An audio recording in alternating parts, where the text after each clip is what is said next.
más justas para una ciudad segura. Diputado Eduardo, acepta una pregunta del diputado Doring. Con mucho gusto. Presidenta, Diputado Doring, diputado Tabe. también una pregunta. Y también quiero hacer una pregunta, si me permite. Ok, ay, muy bien. Sí, las acepto. Si les parece bien, va a hacer su pregunta el diputado Doring, después le hace su pregunta el diputado Mauricio, el diputado Gaviño, y ya responde usted las tres preguntas para seguir con nuestro día. Gracias. Gracias, Presidenta. Diputado Santillán, déjeme hacerle una pregunta muy sencilla para una respuesta muy sencilla. Usted no hace preguntas sencillas, diputado. Bueno, pero la respuesta que espero obtener de usted sí lo es. Miento, falto a la verdad cuando digo que la cuenta pública del 2020 la va a presentar Sheinbaum hasta el 30 de abril de 2021 en términos del 62, numeral cuarto de la Constitución de la Ciudad de México, y que de conformidad con la Ley Orgánica de la Autoridad Superior de la Ciudad de México, el informe final de resultados respecto de esas auditorías no se presentará al Congreso, sino hasta febrero de 2022? Correcto, diputado. Muchas gracias.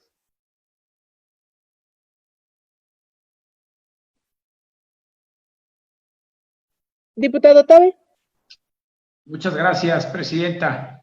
Pues para preguntarle al diputado Santillán si es que conoce por qué el gobierno ha tardado más de 90 días o 100 días en enviarnos las propuestas de modificación del presupuesto. ¿Por qué se ha rehusado a enviarlo? O sea, desde hace más de 100 días inició esta emergencia sanitaria y todavía no tenemos una propuesta de modificación del presupuesto.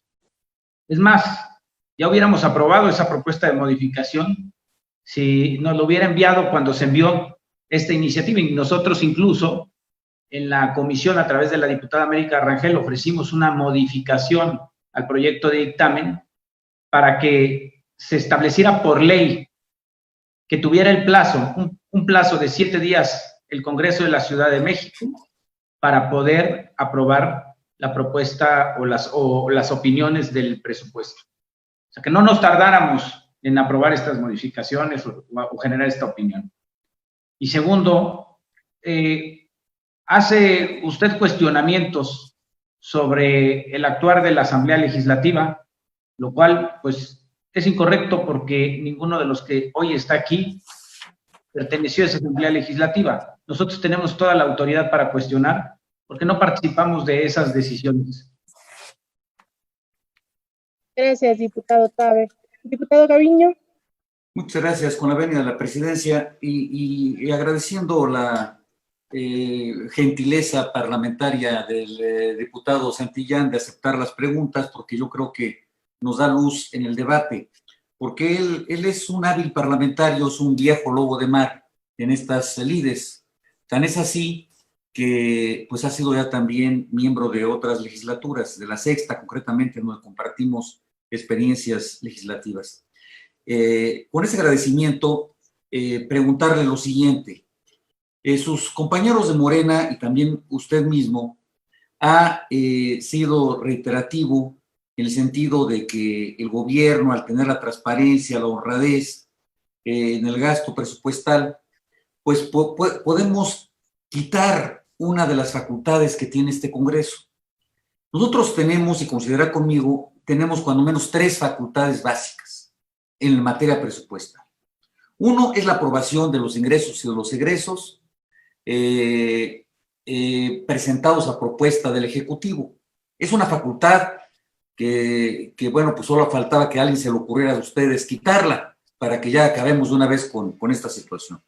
La otra es la de supervisión, en donde usted inclusive ha sido parte importante en la sexta legislatura, la supervisión del gasto público que se va, como decía el diputado Doring, a posteriori. Pero la otra, una vital en estos momentos, es la opinión cuando hay una caída del ingreso. Pero yo le pregunto a usted, ¿usted sabe cuánto ha caído el ingreso al día de hoy en el gobierno de la ciudad? No sabemos. ¿Cayó el 5%, 10% o nos van a salir con la sorpresa al rato que cayó el 15% o más.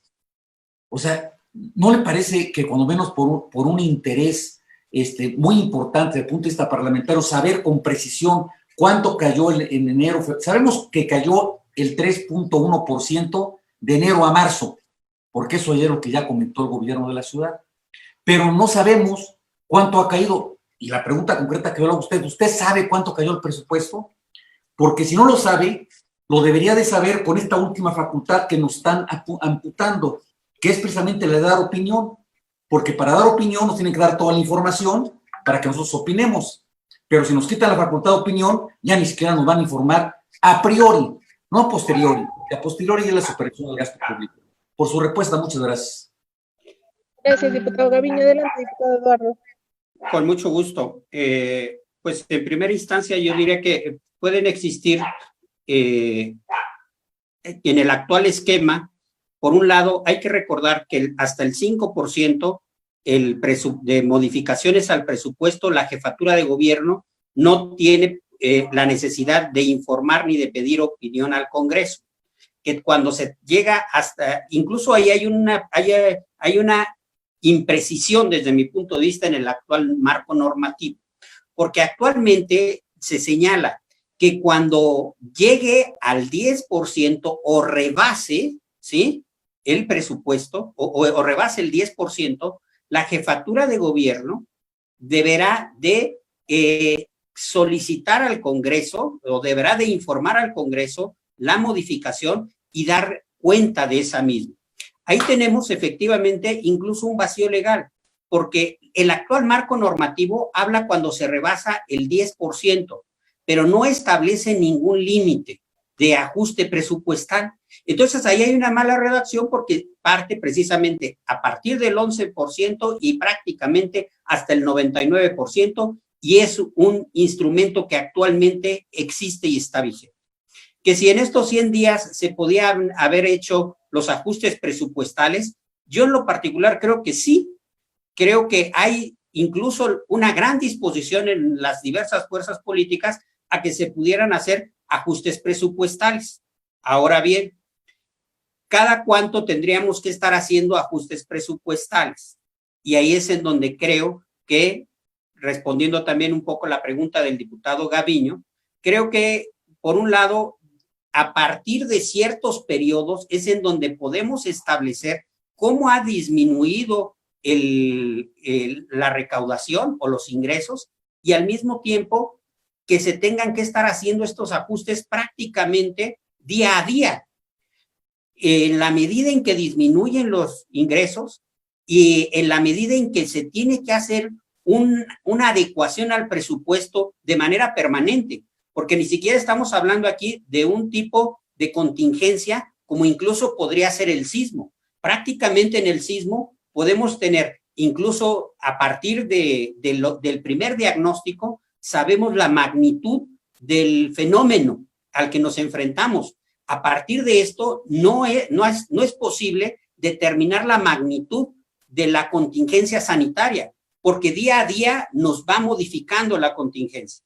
De tal manera que yo en lo particular lo que considero que no es un instrumento adecuado es que nosotros tuviéramos que estar recibiendo cada semana o cada 15 días una propuesta de modificación de la jefatura de gobierno, porque efectivamente no tenemos claridad si el ingreso, si la contingencia va a poder resolverse en una semana, en 2 semanas o en un mes, por las propias características.